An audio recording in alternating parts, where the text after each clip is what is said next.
नमस्कार, मैं हूं अंजलि इस्टवाल।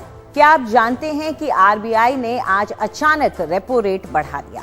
पिछले 2 साल से महामारी के बाद आरबीआई ने अर्थव्यवस्था में और लोगों के हाथ में ज्यादा नकद रखने की मंशा से रेपो रेट को 4% पर बनाकर रखा था, लेकिन अब महंगाई के आगे उसे झुकना पड़ा है और रेपो रेट बढ़ाना पड़ा है। अब इसका मतलब क्या है? इसका सबसे सीधा मतलब है कि आरबीआई जिस दर पर कर्ज देता है वो अब बढ़ गया है, यानी अब बैंकों को उनका कर्ज महंगा मिलेगा। तो फिर आपका बैंकों से लिया हुआ कर्ज कैसे अछूता रह सकता है? तो तैयार रहिए अपनी ईएमआई में बढ़त के लिए। लेकिन आम आदमी पर आरबीआई ऐसा जुल्म आखिर क्यों ढा रहा है? जवाब एक ही है, आरबीआई की बढ़ती महंगाई की चिंता आखिरकार उसे हो ही गई है। और इससे पहले कि हम ये समझे कि क्या आरबीआई के इस कदम का महंगाई पर कोई असर पड़ेगा, जिसकी वजह से लगाम लगेगी या नहीं, पहले जान लेते हैं कि इस अचानक से आए ऐलान का शेयर बाजार पर क्या असर हुआ।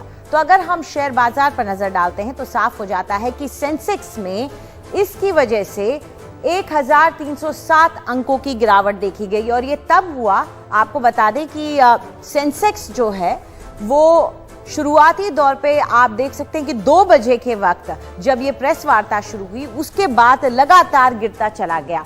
2:15 पर गिरने का जो सिलसिला शुरू हुआ वो शाम तक जारी रहा, जब तक क्लोजिंग नहीं हो गई। और इसका असर ये पड़ा कि निवेशकों का कुल 6 लाख करोड़ से ऊपर का नुकसान हुआ है। पूरे बाजार में इतनी वेल्थ जो कहते हैं वो वाइप आउट हो गई इस गिरावट की वजह से। निफ्टी भी 391 अंक नीचे गिरा है, जिसकी वजह से ये देखने को मिला कि जैसा कि हम बता रहे थे कि निवेशक जो हैं, जो बाजार में पैसा लगाते हैं, उनका काफी सारा पैसा कम हो गया। तो इतना बड़ा झटका आखिर देने की जरूरत क्या पड़ गई? इसके पीछे आरबीआई की मंशा क्या है? दरअसल माना यह जा रहा है कि अमेरिका का जो केंद्रीय बैंक है, जिसे फेडरल रिजर्व कहते हैं, वो भी आज रात दरों में बढ़ोतरी कर सकता है। और इसके पीछे वजह क्या है? वही जो भारत की बताई जा रही है। अमेरिका में 40 साल में रिकॉर्ड महंगाई देखी जा रही है। इतनी ज्यादा महंगाई है कि अब बैंक प्रेशर में आ गया है वहां का फेडरल रिजर्व, और वो अपनी तरफ से कोशिश कर रहा है कि किसी तरीके से इस महंगाई पर काबू पाया जाए। और इसके लिए अमेरिका ने अपना रेट कट करने का फैसला कर लिया है। और जब अमेरिका रेट कट करेगा तो डोमेस्टिक बाजार वहां का लोगों को लुभाने लगेगा। अमेरिका के कई ऐसे बड़े निवेशक हैं जिन्हें हम फॉरेन इंस्टीट्यूशनल इन्वेस्टर FII कहते हैं, जो कि भारत में आकर निवेश करते हैं। हो सकता है कि ये सारे FII भारत में पैसा लगाने की वजह इससे खींच करके वापस अमेरिका के पास चले जाए, क्योंकि उनको वहां ज्यादा फायदा होता हुआ नजर आए। इसी को देखते हुए आरबीआई ने इसको प्रीएम्प्ट करते हुए पहले ही अपनी जो दर है उसमें बढ़ोतरी कर दी। तो भारत में भी अगर आप अपना पैसा निवेश रखते हैं तो आपको फायदा होगा। इस वजह से हो सकता है कि जो बाहर से निवेश लेकर आ रहे हैं वो अपना पैसा लेकर बाहर ना जाए। आम भारतीय पिछले कुछ महीनों से इधर लगातार महंगाई दर से बिल्कुल उसके बोझ के तले दबा हुआ है। और अगर हम आपको बताएं कि किस तरीके से उस पर असर पड़ रहा है, तो आप ये जो ग्राफ है इसके जरिए देख सकते हैं कि मार्च के महीने में आए आंकड़ों से हमें पता चलता है कि थोक मूल्य सूचकांक, जिसे कि हम WPI भी कहते हैं, होलसेल प्राइस इंडेक्स, अगर उस पर नजर डालते हैं तो आप देख सकते हैं कि किस तरीके से उछाल आया है पिछले मार्च के बाद इस बार के मार्च में। जो आखिरी आंकड़े हमारे पास आए हैं वो मार्च के हैं। तो पिछले 4 महीने के अपने सबसे ऊंचे स्तर पर इस वक्त WPI इंडेक्स पहुंच गया है, जो कि करीब 14.55% के पास है। वहीं अप्रैल 2021 से, यानी कि 12 महीनों से ये डबल डिजिट में ही लगातार चल रहा है। और मार्च 2021 में आपको बता दें कि अगर आप देख सकते हैं ग्राफ में, तो कितना नीचे था ये उस वक्त 7.89% पर था। तो 1 साल में जो उछाल आया है उसका बोझ हम और आप अपनी जेब पर महसूस कर रहे हैं। बीच में एक बार हमने नवंबर में देखा था पिछले साल कि ये ऊपर गया था, लेकिन उसके बाद फिर नीचे आया था और अब एक बार फिर ऊपर की तरफ बढ़ रहा है। तो ये चिंता की बात रही है। अब एक और इंडेक्स होता है जिसे खुदरा मूल्य सूचकांक कहते हैं, यानी कि कंज्यूमर प्राइस इंडेक्स। ये वो इंडेक्स है जो ये बताता है कि आप और हम, यानी कि कंज्यूमर, जब कोई चीज खरीदने जाते हैं तो उसको कितनी महंगाई झेलनी पड़ती है। तो ये, इससे पहले वाला जो हमने आपको दिखाया था वो ये था कि कितनी महंगाई झेलनी पड़ती है उनको जो रॉ मटेरियल उठा रहे हैं या जो कंपनियां काम कर रही हैं उनके लिए। तो इस पर अगर हम नजर डालें तो ये भी चौंकाने वाला है। ये भी लगभग 7% के पास पहुंच रहा है, जो कि 17 महीने के उच्चतम स्तर पर है।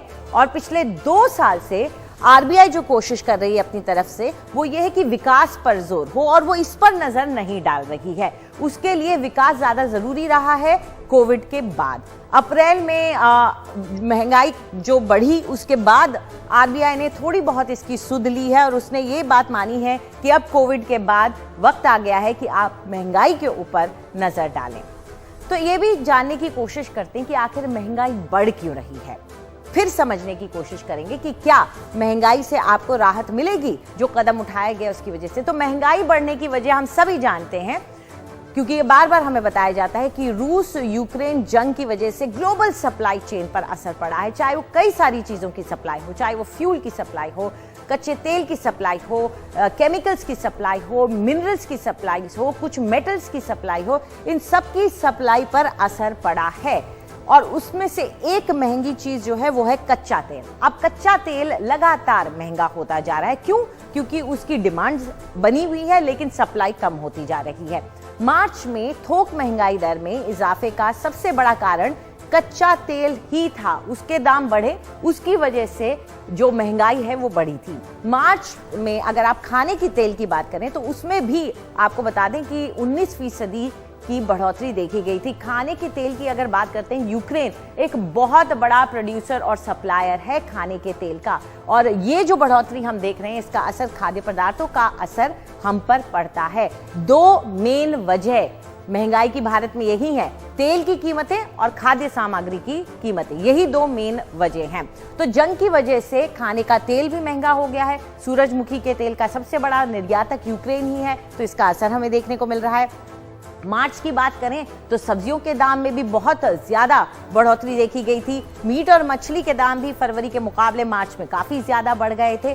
तो ओवरऑल महंगाई बढ़ती जा रही थी। और जैसा कि मैंने आपको बताया कि सबसे ज्यादा अगर बढ़ोतरी हो रही थी और जो सबसे ज्यादा कंट्रीब्यूट कर रहे थे, योगदान दे रहे थे इस महंगाई में, वो थे तेल के दाम और खाद्य सामग्री के दाम। तो आरबीआई के फैसले और बढ़ती महंगाई पर लोग बिल्कुल परेशान हो गए थे, और उसके बाद उन्होंने इस फैसले से क्या उनको लगता है कि उनको कोई राहत मिलेगी? आइए सुनते हैं कि लोग क्या कहते हैं। ये एक नेचुरल कदम है, और इससे जो इन्फ्लेशन रेट है अभी, चाहे वो रिटेल में हो चाहे बल्क में हो, इससे ये भागेगा। ऑलरेडी पेट्रोल डीजल के कारण जो है कैस्केडिंग इफेक्ट हो रहा है इकोनॉमी पर, और इससे ये भागेगा और इकोनॉमी पे बहुत ही ज़्यादा दबाव बढ़ने जा रहा है इस तरह के डिसीजन से। आपने जो बताया 50 बेसिक पॉइंट आरबीआई ने रेपो रेट बढ़ा दिया।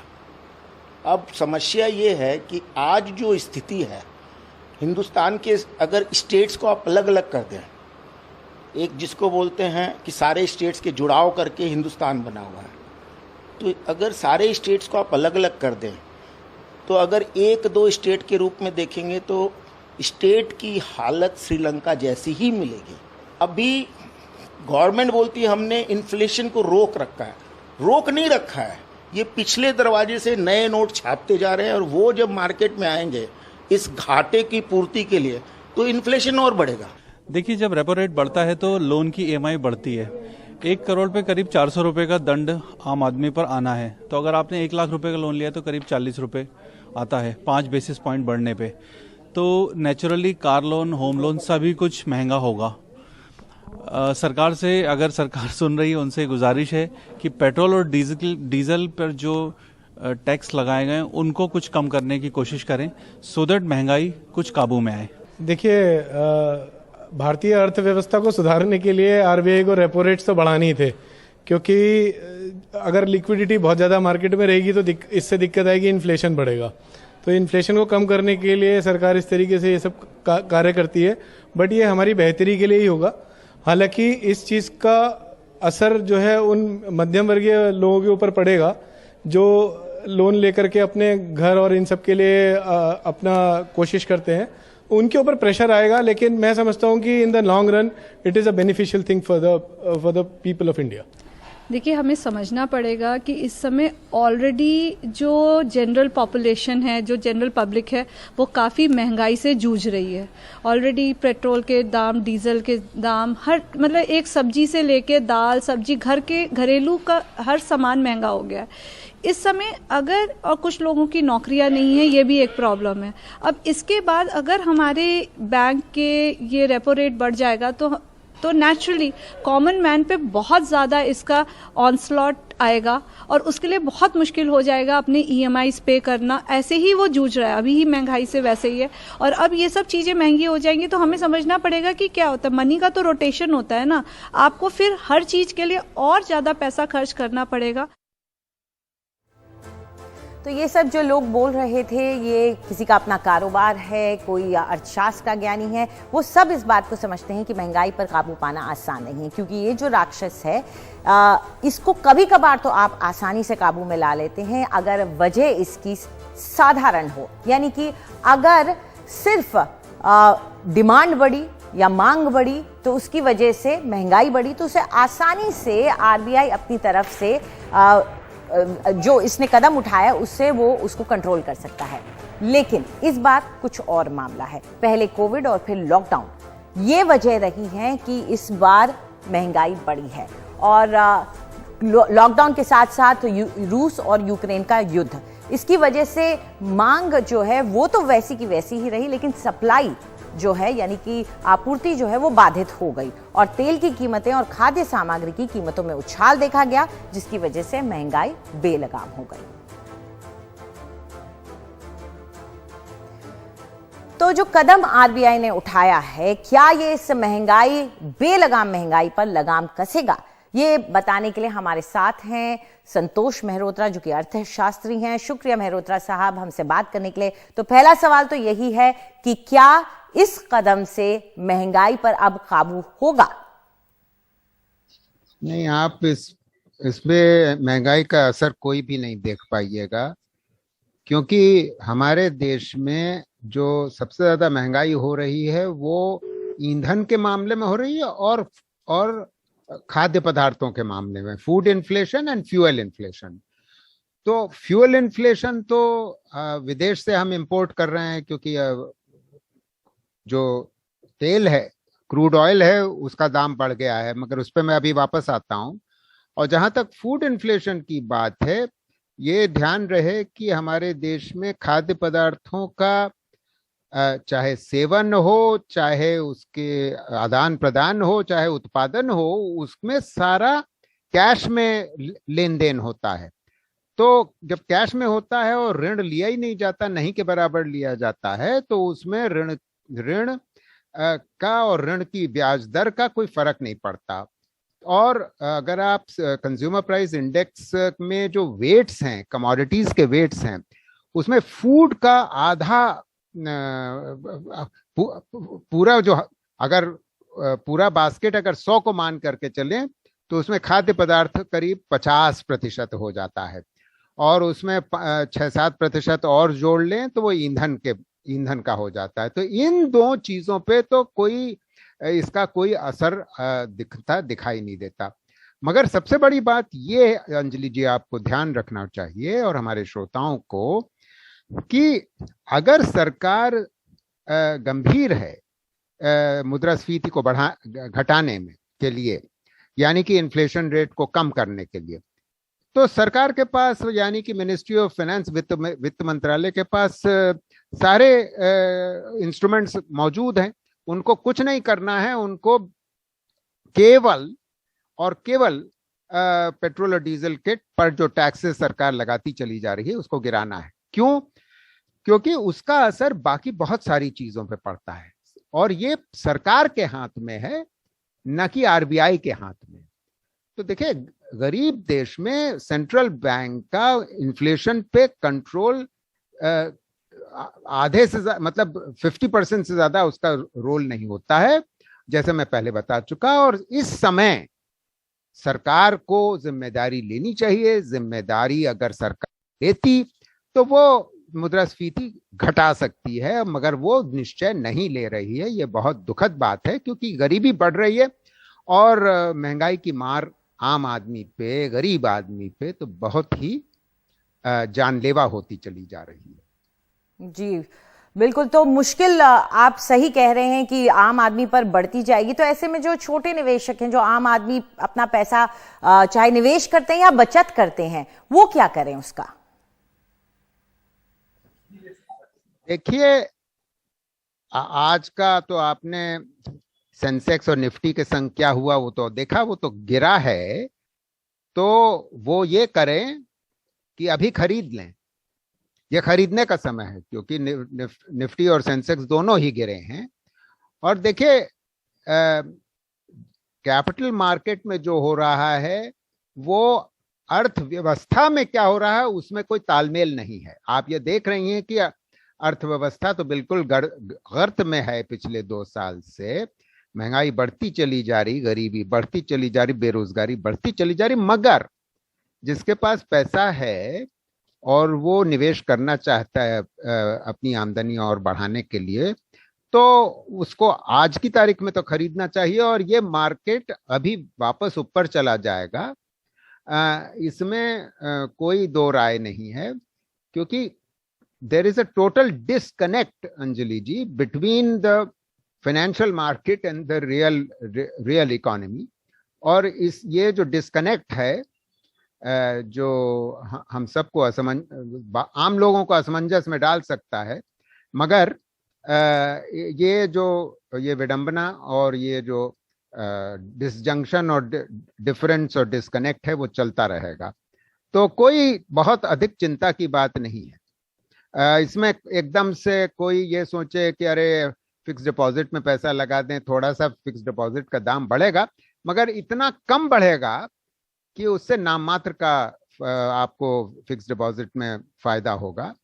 आप जो कर रहे हैं, यानी कि स्टॉक मार्केट में इन्वेस्ट कर रहे हैं, तो वो आप करते रहिए। तो मतलब अपने इन्वेस्टमेंट प्लान्स को बिल्कुल ना बदले, जो कर रहे हैं उससे करते रहें। इस वक्त एक छोटा सा ब्रेक ले रहे हैं। ब्रेक के बाद हम मेहरोत्रा साहब से जानेंगे कि अगर आप लोन लेने की इच्छा रखते हैं तो फिर आप क्या करें।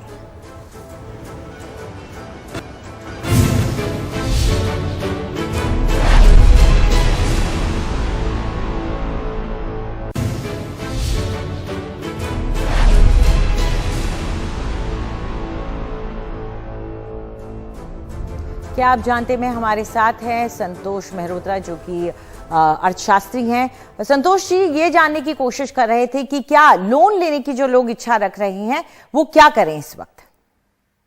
लोन की दर तो आज भी बहुत कम है। बैंक बढ़ाएगा तो बहुत जरा सा बढ़ाएगा, आखिर रेपो रेट तो 0.4% ही बढ़ी है। तो ये उम्मीद नहीं है कि बैंक बहुत ज्यादा ऋण की दर बढ़ाएंगे और ब्याज की दर बढ़ जाएगी। बहुत थोड़ा फर्क तो पड़ेगा, इसमें तो कोई दो राय है नहीं, मगर बहुत अंतर भी पड़ने की संभावना नहीं है। ठीक, शुक्रिया इस पूरी चर्चा के लिए। तो लोन अगर आप लेना चाहते हैं तो अपने प्लान्स को मत बदलिए, निवेश अगर आप कर रहे हैं तो अपने प्लान्स को मत बदलिए। फिलहाल क्या आप जानते में इतना ही। नमस्कार।